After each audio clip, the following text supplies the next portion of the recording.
Semuanya berdiri. Persiapan doa mulai.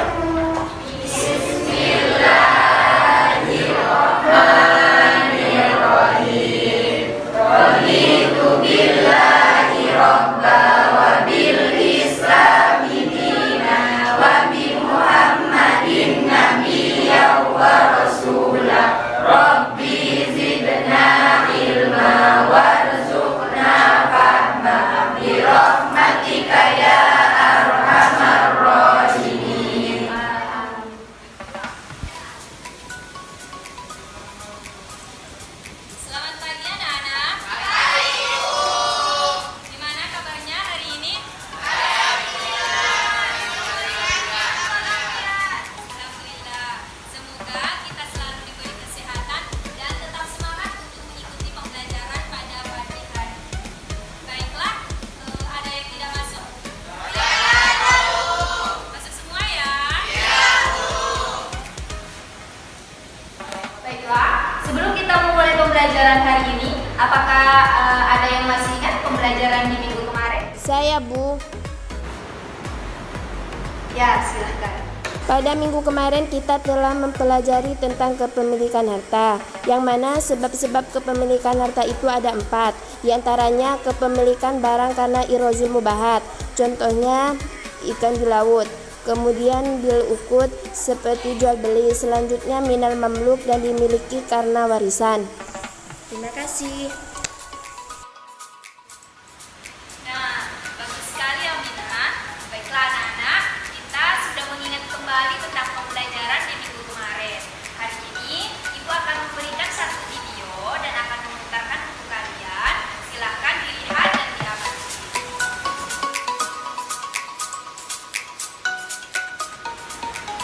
Setelah melihat video yang diputar tadi, apakah ada yang mau menanggapi? Saya ingin menanggapi, Bu.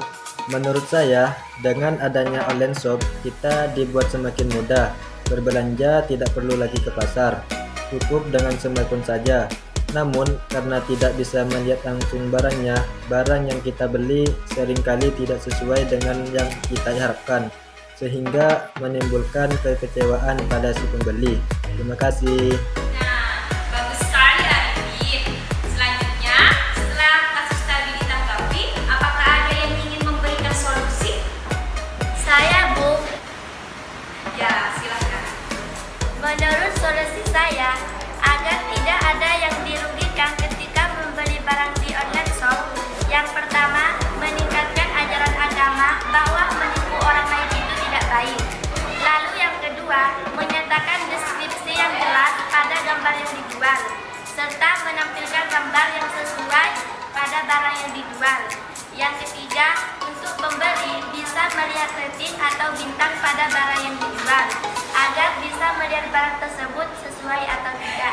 Terima kasih. Baiklah, setelah kita membahas kasus tadi, kita tahu persoalannya dan tahu solusinya. Jadi, selanjutnya apa sih kaitannya materi kita hari ini dengan kasus tersebut? Jadi, kaitannya materi kita hari ini dengan kasus tersebut ialah kita dapat mengetahui syarat rukun jual beli yang dibolehkan oleh agama serta jual beli yang dilarang oleh agama. Dan harapannya kita mampu menganalisis persoalan-persoalan jual beli dan tidak terjerumus ke dalam jual beli yang terlarang.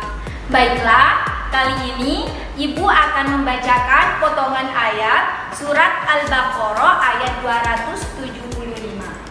A'udzu billahi minasy syaithanir rajim. Bismillahirrahmanirrahim.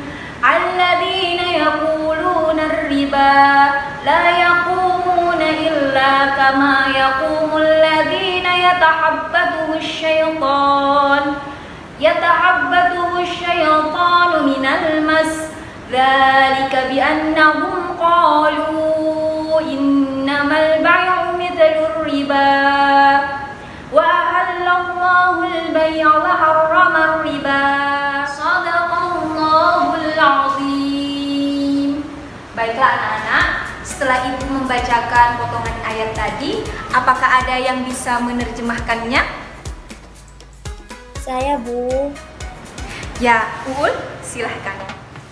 Orang-orang yang memakan riba tidak dapat berdiri melainkan seperti berdirinya orang yang kemasukan setan karena gila. Yang demikian itu mereka berkata bahwa jual beli sama dengan riba, padahal Allah telah menghalalkan jual beli dan mengharamkan riba. Terima kasih. Masya Allah, good job Uul. Jadi, sudah jelas maksud dari ayat tersebut tentang hukum jual beli, bahwa Allah sudah menghalalkan jual beli dan mengharamkan riba. Baiklah, Ibu akan menjelaskan sedikit tentang fikih jual beli. Silahkan dibuka bukunya halaman 9 di LKS-nya ya. Oke, adapun rukun jual beli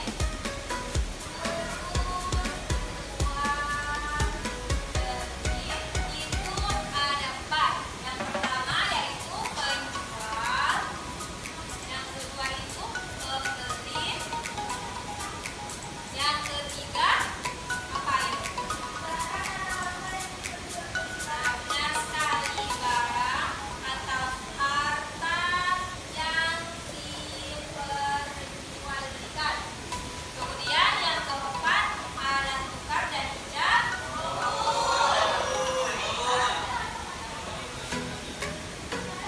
Dan ijab kabul. Oke, selanjutnya yaitu jual beli yang terlarang. Kita akan membahas tentang jual beli yang terlarang. Jual beli terlarang itu ada 2. Yang pertama, jual beli yang terlarang tapi sah. Yang kedua itu jual beli yang terlarang tapi tidak sah. Jual beli yang terlarang tapi sah contohnya jual beli dengan cara menipu. Kedua, contohnya jual beli yang mengandung riba. Terus yang kedua yaitu jual beli yang terlarang tapi tidak sah. Contohnya jual beli yang terlarang tapi tidak sah itu misalnya menjual sperma binatang. Itu nggak boleh ya, menjual sperma binatang ya. Oke, dari penjelasan Ibu tadi, mungkin ada yang ingin ditanyakan? Saya di antara jual beli yang terlarang tapi sah adalah jual beli yang mengandung riba. Yang saya tanyakan, apa yang dimaksud dengan riba? Bagus sekali pertanyaannya Husnuluddin. Sebelum Ibu menjawab, ada yang ingin mencoba menjawab?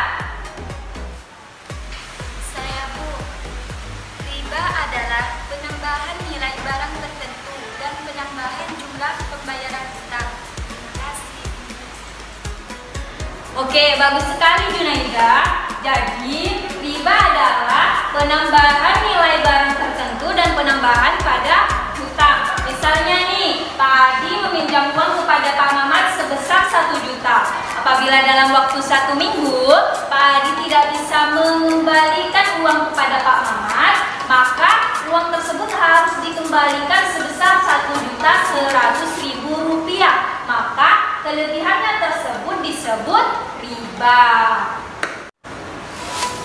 Oke anak-anak, selanjutnya saya akan membagikan kepada kalian sebuah tabel. Silakan tabel ini diisi dan silakan buka buku paket kalian untuk mencari referensi, oke?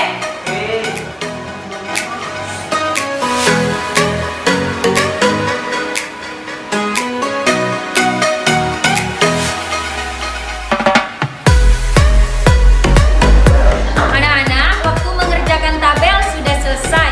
Silakan tabelnya dikumpulkan ke depan. Oke anak-anak, setelah kita mengerjakan tabel tersebut dan sudah mengidentifikasi macam-macam praktek jual beli, selanjutnya kalian berkumpul ke masing-masing kelompok sesuai yang kemarin Ibu bagi. Setelah itu, Ibu akan membagikan contoh-contoh praktek jual beli yang ada di tabel ke masing-masing kelompok. Nah, ayo silakan berkumpul ke kelompoknya masing-masing.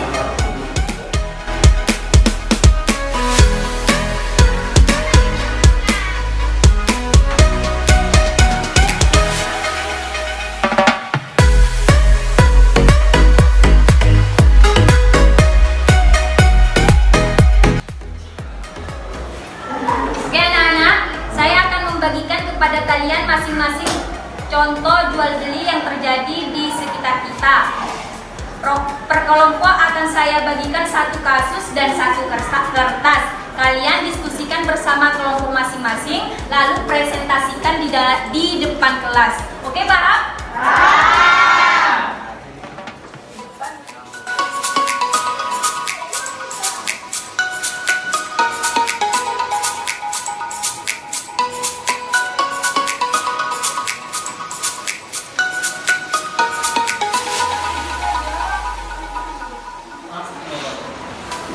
Oke, baiklah anak-anak, tadi saya sudah membagikan kasus ke masing-masing kelompok. Untuk teknis penugasannya sudah saya bagikan. Silahkan dikerjakan.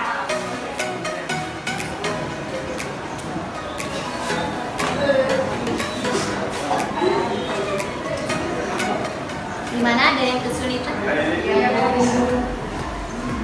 Kalian dikasih dulu penyebabnya jual beli tersebut bisa terlarang di mana, lalu cari hukum dan alasannya. Ya. Semangat ya.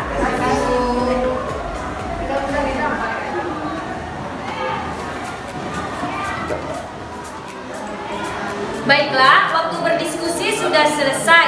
Silakan persiapkan untuk masing-masing kelompok untuk mempresentasikan hasil kerja kelompoknya.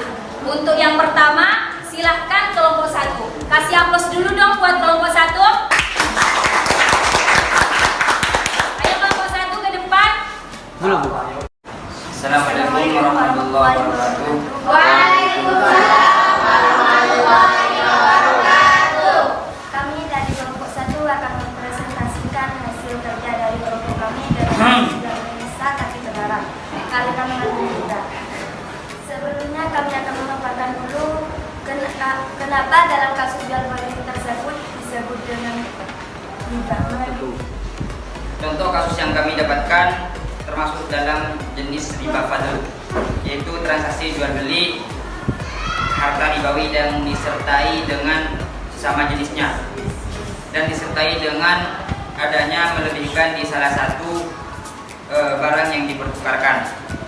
Transaksi antara Bu Eko dan Bu Hasan yang saling menukar beras, di mana Bu Eko memiliki beras bagus seberat 1 kg dan Bu Hasan memiliki beras yang jelek berkualitas, yang jeleknya berkualitas seberat 2 kg yang dimiliki Bu Hasan. Transaksi tersebut termasuk transaksi riba disebabkan ada kelebihan timbangan beras yang dimiliki Bu Hasan dengan selisih 1 kg. Pasal yang dilanggar dalam hal ini adalah karena ketiadaan sama timbangannya, sebagaimana syarat sah transaksi barang ribawi, yaitu yang pertama harus kontan, yang kedua saling menyerahkan, dan yang ketiga dan sama timbangannya. Cukup sekian dari kami. Apakah ada yang mau ditanyakan? Saya ingin mengajukan pertanyaan kepada kelompok 1. Menurut kelompok 1, apa yang bisa dilakukan oleh Bu Eko dan Bu Hasan agar terhindar dari transaksi riba? Terima kasih. Nah, terima kasih pertanyaan dari Mbak Isa tadi. Jadi ya, ini. Jadi solusinya agar terhindar dari transaksi riba, seharusnya Bu Eko itu membeli berasnya Bu Hasan dengan tunai. Selanjutnya, dari uang yang diterima dibelikan berasnya yang dikehendaki oleh masing-masing. Itu ya. Ada yang mau ditanyakan lagi? Sekian presentasi dari kami. Assalamualaikum warahmatullahi wabarakatuh. Waalaikumsalam warahmatullahi wabarakatuh. Good job kelompok 1. Selanjutnya yang akan mempresentasikan hasil kerjanya adalah kelompok 2. Sebelum kelompok 2 ke depan, kita kasih semangat dong buat kelompok 2.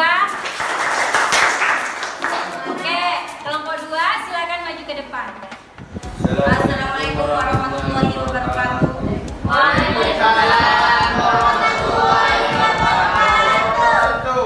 Pada hari ini kami akan membahas tentang jual beli terlarang dan tidak sah, yang dimana dalam contoh kasus kami adalah membeli buah-buahan yang belum nyata buahnya bawahnya atau masih berada di atas pohon, yang mana akan dipaparkan oleh teman kami yang bernama Muslimin. Menjual buah-buahan yang belumnya buahnya bisa diperbolehkan karena ada unsur gharar dan bisa menimbulkan cacat ridho. Jika buah di pohon itu masih mentah, maka tidak diperkenankan menjual harga buah saat sudah matang, karena pada saat matang belum tentu jumlahnya sama seperti saat ditawarkan, dan ada unsur ketidakjelasan atau gharar juga menimbulkan cacat ridho. Sekian dari penjelasan kami. Apa ada yang mau ditanyakan?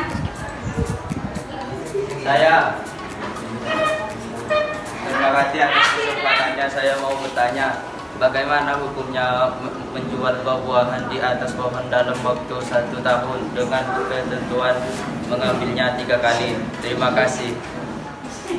Terima kasih atas pertanyaannya. Hukum penjualan tersebut tidak sah karena saat belum matang hama bisa saja menyerangnya dan buahnya menjadi rusak. Jadi, pembayaran uang sia-sia tanpa ada imbal balik. Terima kasih.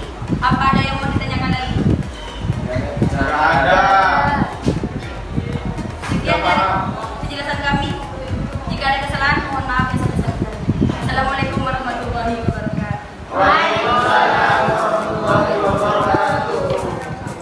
Karena seluruh kelompok sudah presentasi, untuk selanjutnya hasil diskusinya, maksudnya kertasnya tadi, silahkan dikumpulkan ke depan. Oke? Oke, hasil diskusinya sudah dikumpulkan semua ya? Iya, Bu. Sekarang kita beri penilaian. Masing-masing dari kalian silakan mengambil 1 biji asam dan masukkan ke dalam gelas yang ada masing-masing nama kelompoknya. Kelompok yang kalian sukai, masukkan biji asamnya ke sini. Tapi ingat ya, gak boleh memasukkan ke kelompok kalian sendiri. Oke? Oke, Bu. Yang memasukkan dimulai dari sebelah kiri dulu sampai selesai. Oke, silakan dimasukkan dari sebelah kiri.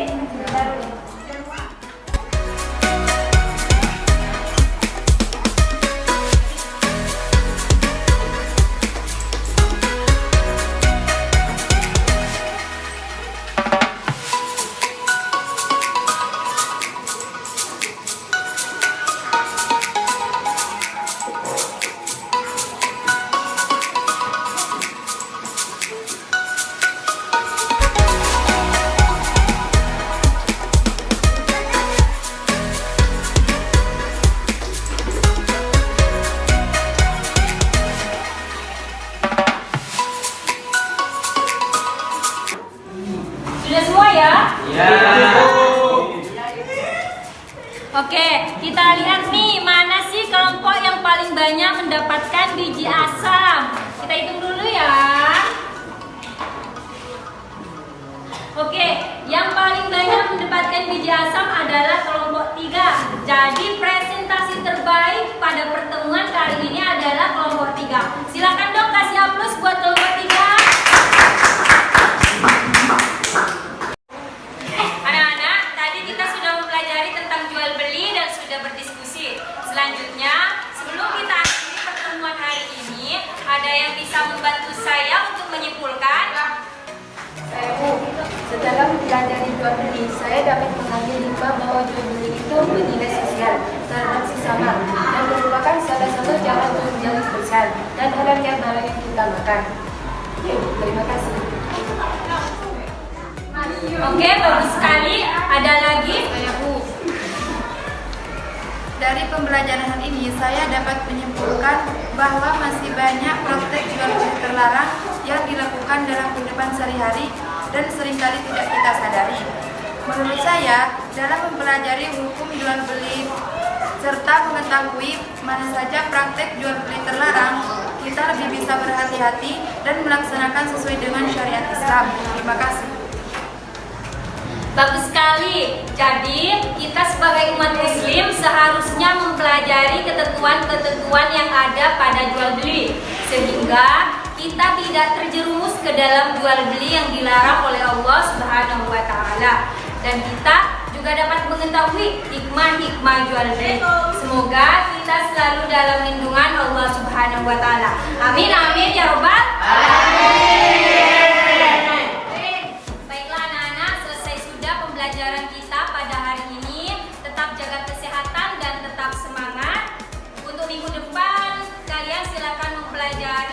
tahiyat, hajar, dan juga salam. Selanjutnya kita tutup pembelajaran kali ini dengan doa. Semoga kita selalu dalam lindungan Allah Subhanahu wa taala dan pembelajaran kali ini mampu bermanfaat untuk kita semua. Oke, Ketua kelas silakan dipimpin doanya. Yuk. Semuanya berdiri. Siap, gerak. Doa mulai.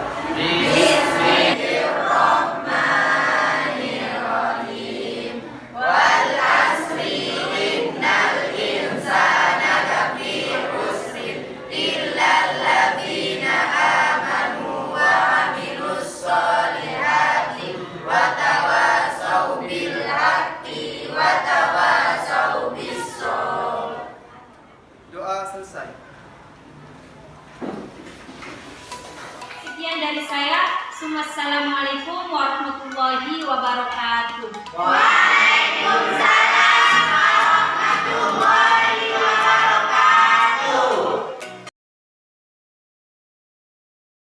Assalamualaikum warahmatullahi wabarakatuh. Alhamdulillahirabbil alamin. Assalatu wassalamu ala asyrafil anbiya'il mursalin sayyidina wa habibina wa syafi'ina Muhammad wa ala alihi washabihi ajmain wa ba'du. Puji syukur kehadirat Allah Subhanahu wa taala yang telah melimpahkan rahmat, taufik, hidayah dan inayahnya kepada kita bersama sehingga kita semua bisa dalam kesempatan ini saya bisa memberikan sedikit pesan dan kesan. Kedua kalinya salawat dan salam semoga tetap tercurah limpahkan kehadiran junjungan kita Nabi besar Muhammad sallallahu alaihi wasallam. Teman-teman PLP, mahasiswa STIT Raden Santri Gresik yang berbahagia. Tidak terasa waktu berjalan terus selama 1 bulan setengah, 1 bulan 15 hari mahasiswa STIT Raden Santri Gresik telah melaksanakan masa pengabdiannya di MA Miftahul Ulum Sukaoning. Pengabdian yang dimulai pada tanggal 17 Januari dan insya Allah akan berakhir pada hari Jumat 4 Maret 2022. Hal ini sesuai dengan tanggal yang diberikan oleh pihak kampus. Teman-teman teman-teman STIT, mahasiswa yang berbahagia, telah banyak hal yang mereka lakukan baik dalam perjalanannya mereka selama mengabdi maupun saat menjalankan program-program yang mereka usulkan dalam ikut serta membangun dan membantu proses pengembangan siswa dan siswi di MA Miftahul Ulum Sukaoning. Kami selaku kepala sekolah MA Miftahul Ulum Sukaoning merasa bangga dengan adanya mahasiswa STIT Sekolah Tinggi Ilmu Tarbiyah Raden Santri Gresik. Selama ini mereka dinilai cukup aktif dalam membantu proses pembelajaran dan selalu berinovasi dalam memberikan ide-ide baru untuk proses pengembangan siswa di MA Miftahul Ulum Sukaoning. Ada banyak hal yang mereka lakukan yang bernilai positif yang dilakukan adik-adik mahasiswa selama mengabdi di MA Miftahul Ulum Sukaoning. Dan juga adik-adik banyak memberikan ide-ide cerdas terkait dengan bagaimana pengembangan kualitas dan mutu di MA Miftahul Ulum Sukaoning. Tempo hari pada hari apa sudah mengadakan kegiatan LKDS ataupun latihan dasar kepemimpinan santri, dan juga sudah memotori adanya kegiatan Isra Mi'raj yang diprakarsai oleh adik-adik mahasiswa bekerja sama dengan OSIS di MA Miftahul Ulum Sukaoning. Selain itu, para mahasiswa state juga yang berjumlah 4 orang tersebut mengaku sangat senang bersama kami di MA Miftahul Ulum Sukaoning. Banyak pengalaman dan ilmu yang mereka dapatkan di MA Miftahul Ulum Sukaoning. Adik-adik mahasiswa yang berbahagia, kesan kami selama adik-adik state berada di MA Miftahul Ulum Sukaoning merasa nyaman dan banyak memberikan bantuan pada anak-anak kami, sehingga anak-anak kami bisa tertib di dalam proses belajar mengajar. Dan juga kami selaku kepala sekolah dan dewan guru yang lain merasa bangga dengan adanya mahasiswa-mahasiswa dari Sekolah Tinggi Ilmu Tarbiyah Raden Santri Gresik. Dan sebentar lagi mereka sudah akan keluar dan akan meninggalkan sekolah kami. Sebelum pamitan pun, mereka juga memberikan motivasi kepada seluruh siswa kami agar semuanya giat belajar untuk mencerdaskan kehidupan bangsa. Pesan kami terhadap seluruh mahasiswa state, semangatlah untuk belajar dan berjuang dan untuk mendewasakan diri. Semoga nantinya lebih berprestasi lagi dan semakin bertambah ilmunya sehingga bisa membangun bangsa dan negara. Semoga apa yang didapat di MA Miftahul Ulum Sukaoning dijadikan sebuah bekal dan semua itu bisa bermanfaat untuk kita semua. Akhirnya hanya sekian yang dapat kami sampaikan. Ihdinas siratal mustaqim. Assalamualaikum warahmatullahi wabarakatuh. Assalamualaikum warahmatullahi wabarakatuh. Alhamdulillahi wa kafa, wassalatu wassalamu ala rasulillahil mustafa Sayyidina Muhammad bin Abdullah wa ala alihi wa sahbihi wa mawala. Pertama-tama marilah kita panjatkan puja dan puji syukur kepada Allah Subhanahu wa taala. Yang kedua, salawat beserta salam semoga tetap tercurah limpahkan kepada junjungan kita Nabi Muhammad sallallahu alaihi wasallam. Teman-teman PPL yang saya hormati, saya mewakili guru pamong yang ada di sekolah MA Miftahul Ulum ini. Pertama, menyampaikan banyak ribuan terima kasih yang sedalam-dalamnya kepada seluruh teman-teman PPL yang mungkin selama 1 bulan lebih, 1 bulan setengah lamanya sudah memenuhi tugasnya, yakni melaksanakan tugas latihan mengajar di sekolah ini. Tentunya selama kalian di sini banyak hal-hal yang mungkin kurang berkenan dalam segi omongan, dalam segi peran dan sebagainya, baik di tingkat guru-guru ataupun di sesama kepada siswa, kurang hal yang kurang berkenan, saya minta maaf yang sebesar-besarnya. Teman-teman PPL yang saya hormati, ada beberapa hal yang perlu saya sampaikan. Yang pertama, ketika kalian akan memulai mengajar, pertama harus ditingkatkan kedisiplinan.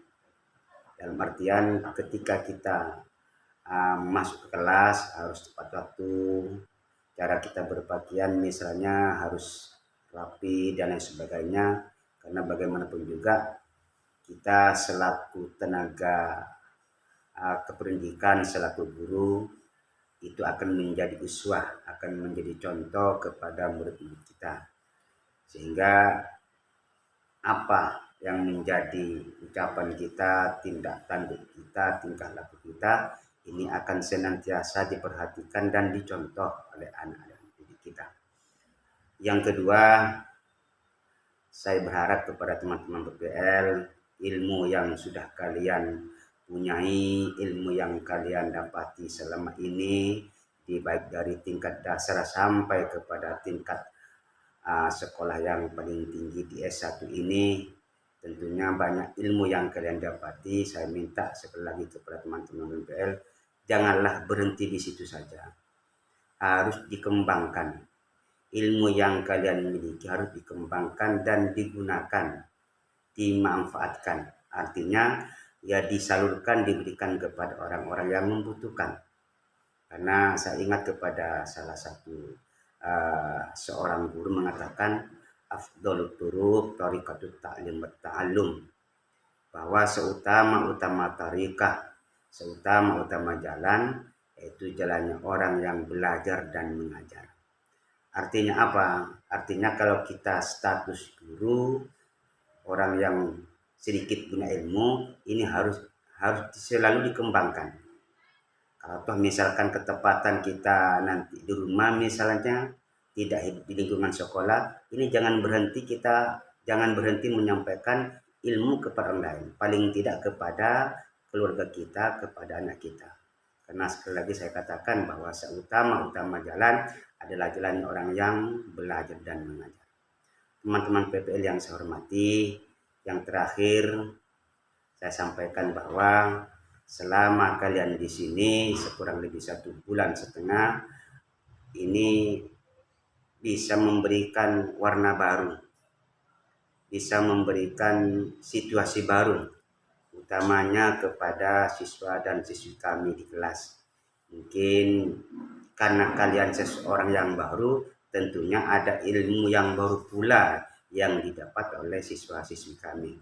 Oleh karenanya, mudah-mudahan pengalaman ilmu yang kalian berikan kepada anak didik kami, kepada siswa dan siswi kami ini bisa bermanfaat dan bisa menjadi suri teladan nantinya, sehingga ilmu yang kalian salurkan kepada anak-anak didik kami ini terus berlanjut, terus dimanfaatkan dan terus digunakan hingga akhir hayatnya.